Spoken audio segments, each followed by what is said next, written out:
Hello and welcome to the end of February 2021. 2 months gone already, mind you, it is a short month. So, here is my forest garden. Not a lot of big changes or changes made by me, but there are changes made by nature. There are lots of buds on all the bushes, along the bee hedge here, and on the trees, bushes in the garden.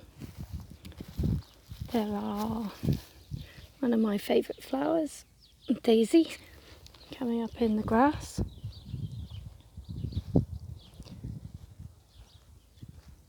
Whether you can see the buds coming on the apple tree.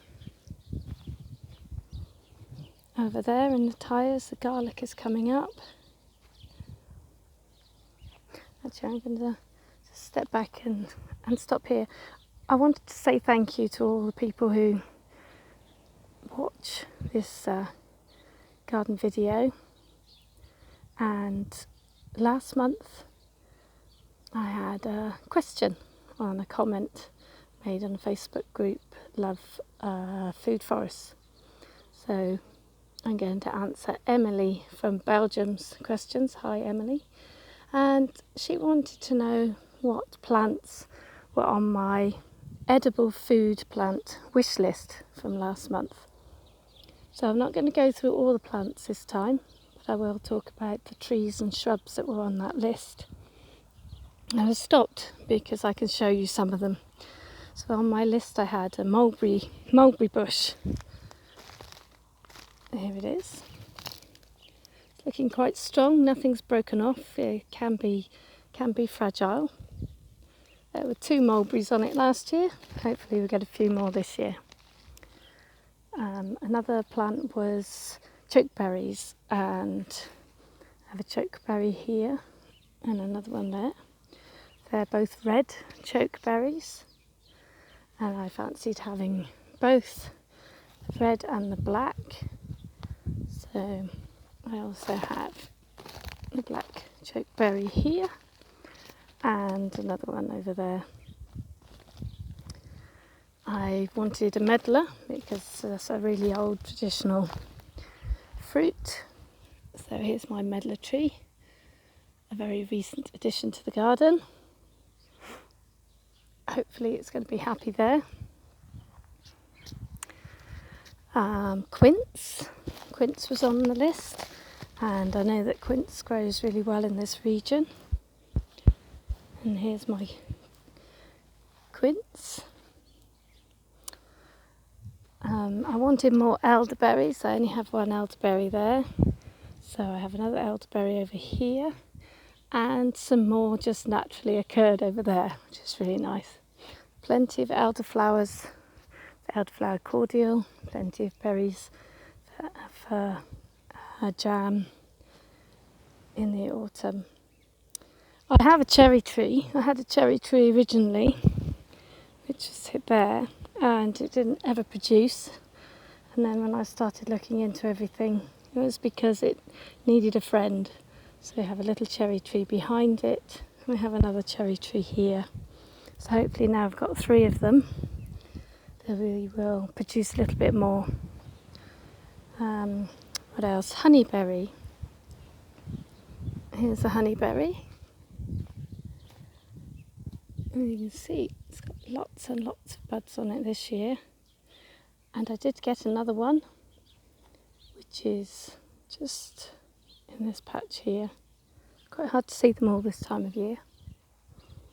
I fancied having a miniature chestnut, but I haven't been able to find one, and I actually think even a miniature one is going to be too big for this garden. Wanted a small leaf lime, which is here, growing very strong.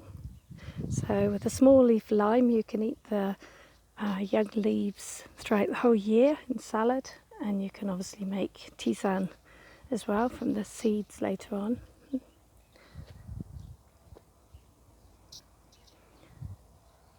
I got some plants here that I didn't even know about. This is called an autumn olive, and it isn't an olive, but it should have berries. I also wanted a Schetuan pepper and a Siberian pear tree. I haven't been able to source those anywhere yet,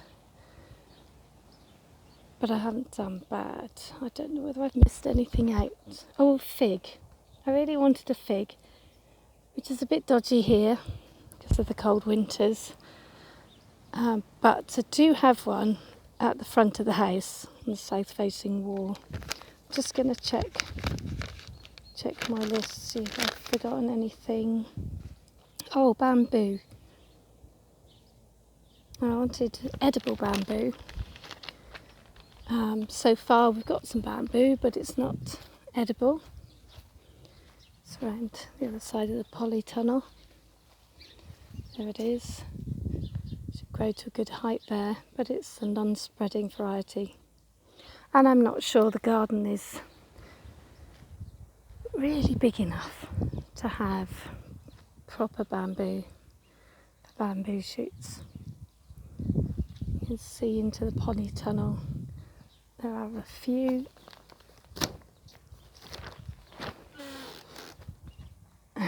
plants coming up.